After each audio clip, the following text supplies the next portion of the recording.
ನಾ ಹೇಳ್ದಲ್ರಿ ಮಲ್ಲಿಕಾರ್ಜುನ ಖರ್ಗೆ ಅವ್ರ ಪಾಪ ನನ್ನ ಜೀವನದಾಗ ಒಂದು ದಿವಸ ಮುಖ್ಯಮಂತ್ರಿ ಆಗ್ಬೇಕಂತ ಕೂತ್ಬಿಟ್ಟಾರ. ಅವರೇ ಆಗ್ತಾರೆ. ನೀವು ನೋಡ್ತೀರಿ ಡಿ ಕೆ ಶಿವಕುಮಾರನ ಬೇಡ, ಸತೀಶ್ ಜಾರಕಿಹೊಳಿ ಬೇಡ, ಖರ್ಗೆ ಅವ್ರು ಮಾಡೋದು ಲೆಕ್ಕಕ್ಕೆ ಬರ್ತದೆ. ಖರ್ಗೆ ಅವ್ರು ಆಗ್ತಾರೆ. ಮತ್ತು ಪಕ್ಕದಲ್ಲೇ ಮತ್ತು ಅವ್ರ ಏನು ಹೈಕಮಾಂಡ್ ಅದು ಹೇಳಿದ್ದಕ್ಕೆ ಬದ್ಧ ಗಿದ್ದ ಯಾಕೆ ಹೇಳಕತ್ತಾರಂದ್ರೆ ಅದಕ್ಕೆ ನಮ್ಮ ಸಿದ್ದರಾಮಯ್ಯ ಸನ್ಮಾನ್ಯ ಮುಖ್ಯಮಂತ್ರಿ ತಮ್ಮ ಜ್ಯೇಷ್ಠ ಸುಪುತ್ರನ ಮೂಲಕ ಒಂದು ಧಮಕಿ ಕೊಟ್ಟರು. ಏನಂದ್ರೆ ಸತೀಶ್ ಜಾರಕಿಹೊಳಿಯವ್ರಿಗೆ ಎಲ್ಲ ಅರ್ಹತೆ ಇದೆ ಅಂದರೆ ನೀವೇನಾದ್ರು ಡಿ ಕೆ ಶಿವಕುಮಾರ್ ಮಾಡ್ತಿದ್ರೆ ನಾ ಸತೀಶ್ ಜಾರಕಿಹೊಳಿ ತೊಗೊಂಡು ಒಂದು 70-80 ಮಂದಿ ಹೊರಗೆ ಬರ್ತೀವಿ ಅನ್ನೋಂಥ ಸಂಕೇತ ಸಿದ್ದರಾಮಯ್ಯನವರಿಗೂ ಹೈಕಮಾಂಡ್ ಕೊಡುವಂಥ ಪ್ರಯತ್ನ ಮಾಡ್ಯಾರ. ಪಾಪ ಅಲ್ಲೇ ನಾನು ಸುಮ್ಮನೆ ರಾಷ್ಟ್ರೀಯ ಅಧ್ಯಕ್ಷ ಮಾಡಿ ಕುಡಿಸ್ಯಾರ, ಅಲ್ಲಿ ಕೆಲಸ ಇಲ್ಲ, ಬಗ್ಸಿಲ್ಲ, ಯಾವ ರಾಜ್ಯಗಳು ಇಲ್ಲ, ಉತ್ಪನ್ನ ಬರಲಾಗೈತಿ. ಅದಕ್ಕೆ ಮುಖ್ಯಮಂತ್ರಿ ಆಗ್ಬೇಕಂತ ಖರ್ಗೆ ಸಾಹೇಬ್ರತ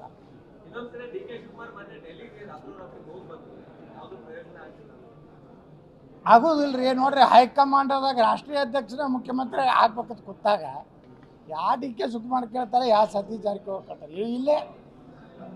ಇಲ್ಲೇ ಅಡ್ಯಾಡೋದು, ಇಲ್ಲೇ ಬೆಳಗಾವಿದಾಗ ಹೆಂಗೆ ಸುತ್ತಾಕತ್ತಾಗ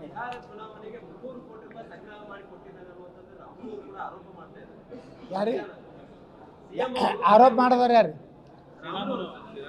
ಅವ್ರಿಗೆ ಗುರ್ತಿರ್ತೈತ್ರಿ, ಯಾವ್ಯಾವ ಥ್ರೂ ಹೆಂಗೆ ಹೋಗಿರ್ತಾರೆ, ನಮ್ಗೆ ಗುರ್ತಿರ್ತೈತಿ.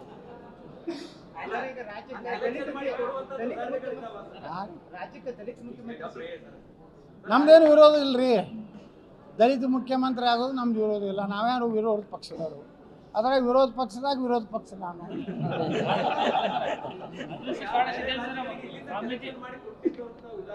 ನೋಡಿ ಸರ್, ನಿಮ್ಗೊಂದು ಮಾತು ಹೇಳೆ, ಇದು ಸಹಜವಾಗಿ ಎಲ್ಲ ವ್ಯವಸ್ಥೆ ಕಾಂಗ್ರೆಸ್ನವ್ರು ಮಾಡ್ಕೊತಾರೆ. ಅವ್ರಿಗೆ ಇರೋದೇ ಕರ್ನಾಟಕ ಉತ್ಪನ್ನ ಬರೋದು ಇಷ್ಟು. ನೋಡ್ರಿ, ಅವ ಯಾರು ಪಪ್ಪಿ ಅಂತ ಹೇಳಿ ಚಿತ್ರದುರ್ಗ ML ಹಿಡಿದ್ರಲ್ಲ, ಅವರ ಇದೇ ಆರೋಪ ಮಾಡಿ ಹಿಡಿದಿದ್ದು ಇಡಿ ಅವರು.